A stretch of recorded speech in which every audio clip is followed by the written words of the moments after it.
இந்த வீடியோவில் பார்க்க போகிறது பார்த்திங்கன்னா தனுஷுக்கும் நயன்தாராவுக்கும் என்ன சர்ச்சைன்னு இதை பார்க்க போகிறோம். ஸோ தனுஷ் வந்து ஒரு ஃபேமஸான ஆக்டர் மட்டும் கிடையாது, ஒரு நல்ல சிங்கர், ப்ரொடியூசர், டேரக்டர்.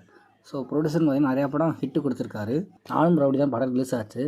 ஸோ அந்த படத்தில் பார்த்திங்கன்னா விஜய் சேதுபதி, நயன்தாரா, மன்சூர் அலிகான், பார்த்திபன், ஆர்ஜே பாலாஜி, ஸோ பல நடிகர்கள் பட்டாளமே நடிச்சிருக்காங்க. இந்த படத்தை பொறுத்த வரைக்கும் நல்லா செம ஹிட்டாக ஓடிச்சு. அந்த படத்தோட டைரக்டர் விக்னேஷ் சிவன், அவர் வந்து தனுஷ் சார் கூட படத்தை ஒரு சீன் வருவார். அது என்ன படம் பார்த்தீங்கன்னா வேலையில்லா பட்டதாரி. நயன்தாராவும் விக்னேஷ் சிவன் கல்யாணம் முடிச்சிட்டாங்க. அந்த கல்யாணத்தை வந்து ஒரு படமாக எடுக்கணும்னு நெட்ஃப்ளிக்ஸில் வந்து ஒரு கோரிக்கை வச்சாங்க நயன்தாரா கிட்ட. நயன்தாரா ஓகே சொல்லிட்டாங்க.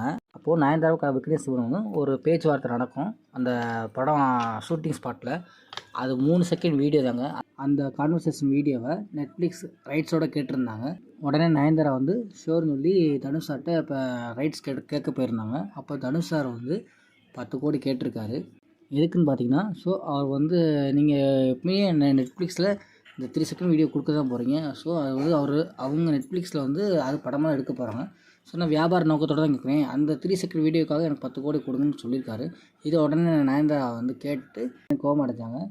உடனே அவங்க பப்ளிக்காக ஒரு லெட்டர் எழுதி தனுஷ் சாரை டேக் பண்ணி ட்விட்டரில் ஒரு லெட்டர் மாதிரி போட்டாங்க.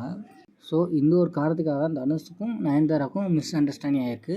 ஸோ இந்த ஒரு ரீசனுக்காக தான் பண்ணியிருக்காங்க. அந்த 3 செகண்ட் வீடியோ என்னன்னு உங்களுக்கு கடைசியாக காட்டுறேன்.